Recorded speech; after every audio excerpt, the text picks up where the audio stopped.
This is a Fanatec DD1 and next to it is me, a sim racing noob, and I'm about to use this thing at full power. Which is a bad idea because this thing pumped out about 20 newtons per meter of torque, which is 10 times more than a Logitech G29 and is an equivalent to holding two 10 kilo weights and pretending to drive with them.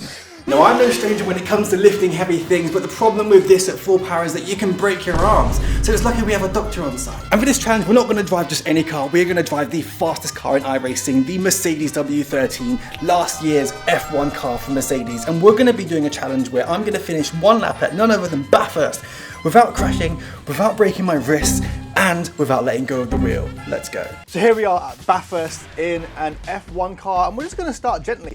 I'm going to keep the wheel what I usually use, which is roughly 60%, which is like maybe 12 Newton meters.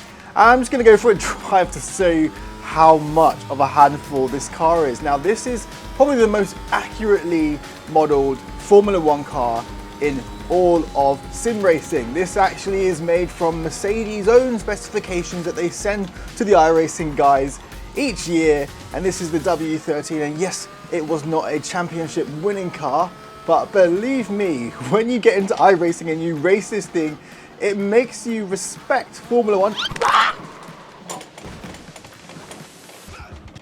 Oh. That actually hurt, and that wasn't even anywhere near full power, so I'm going to ignore the obvious warning signs of almost losing my thumbs at half the power we're going to go to, and we're going to crank up the action. So we're going to take this up to 20 Newton meters, and then on the steering wheel we are going to go across to power, the force feedback strength, and we're going to go all the way to 100. There's even a caution here that says high force feedback can be dangerous. Well, here we go. I am terrified. And I'm gonna just try my hardest not to put my thumbs in here. And let's go for a lap. Oh, okay, yeah, just, oh, little cheeky drift on the way out. All right, let's go. Okay, oh, now as you can see, this car is a little bit of a handful, and that's partly because Bathurst seemingly very bumpy in the settings I've got the car on. I think the ride height is too low, so I'm just scratching the under tray along the whole track. Oh my God, that is so heavy. It is literally like trying to steer cement. Okay, come here. Just don't switch on me. Oh my God. Oh. God damn it. Okay, all right, fine. All right then, now we know what we're up against. The challenge is now to do one single lap at a reasonable pace without taking my hands off the wheel, without crashing, and without breaking my thumbs. Let's go. Okay. All right. Oh, let's take it easy around here. And we are just going to do a gentle lap maybe, just to warm the tires up because they are really cold. Maybe we'll just take it easy, get a feel for how heavy this is. And actually, I think I've bruised my thumb already. And now with force feedback, the force feedback is amplified if you're using a smaller wheel. That's just science. If you've got a bigger wheel, there is more weight and more inertia to turn. When you've got a smaller wheel, the rotational forces act on it a bit more, making it feel that much more intense and heavy. So often, if you're using a smaller wheel, you may need to dial down your, oh wow, this is quite the workout. I've actually started sweating. Okay, and then we're coming over here, the dipper, which is just all the brakes on. And you know, in this car ordinarily, when you're not trying to stop yourself from losing your fingers, you can really lean on the aero. Oh, ow. Oh. All right, okay, we're gonna try this one more time because genuinely I'm scared of losing my hands and I kind of need them. All right, fine. Let's request a new car. Okay, all right. Let's go again. Really gentle.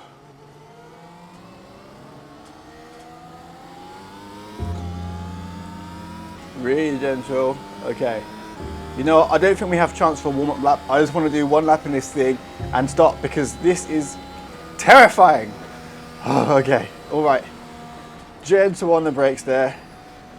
Okay, and just bring it out there.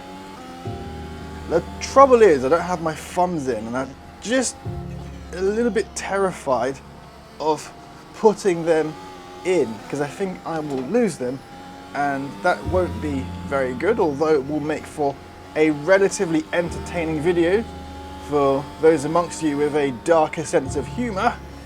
Now, the funny thing about F1 cars is that they have 1,000 horsepower these days, so they're really fast. And if you had an F1 car at Bathurst, it would absolutely crush all the records. And actually, there will be an F1 car at Bathurst in a couple of months' time, and I'm trying my hardest to be able to get some time off work to be able to go there, because I think that would absolutely be insanely amazing to watch the F1 car go down the mountain and obviously set the fastest time. It's actually a classic Red Bull car, so actually it would sound amazing as well. I think it's one of the old V10s. So I'm trying to do that, and I think that would be a great video and content idea for you guys at some point in the next couple of months. But yeah, this is insane. There's a reason why I don't have F1 cars down here, because if you imagine, if you will, that these things are going insanely fast, crashing one of these out, there is literally almost no runoff. Now, the Aussie supercars that race here are incredible and are actually relatively difficult to drive, so it's always impressive when you see them razzing around Bathurst. Okay, we've done our little warm-up lap now. We are gonna try and send it up the track, and let's just beat the warm-up lap. That's the aim. Okay, here we go.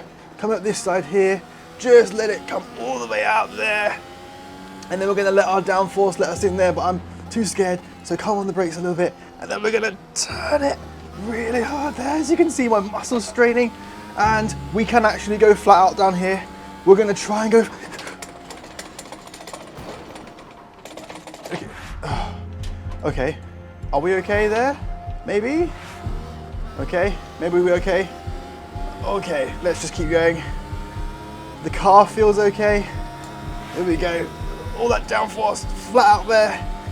And then cruise on the brakes. Cruise on the brakes. Just like that. Keep it close there. Full power all the way down. And then just gentle on the brakes there. I do not have the turning power for this. Okay, and now full power. Jeez, wow, this is quite the workout. If you've got a very powerful force feedback wheel like this, and you don't want to go to the gym, you want to save on those expenses, just turn this up to max, but beware, you may lose your fingers. All right, coming up here. And then, oh, just cresting that. Full power down that way. Okay, all right, I'm feeling pretty good about this now. I think we can go for a fast lap. Nope.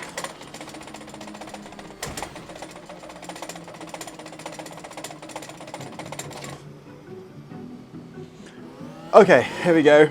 Over the start finish line. Let's see if we can beat the old time we've just done. Nope, okay. Oh, that's that then. All right, you know what? I don't think it's worth it to lose my fingers with this thing. That is the full force feedback challenge. I did a lap.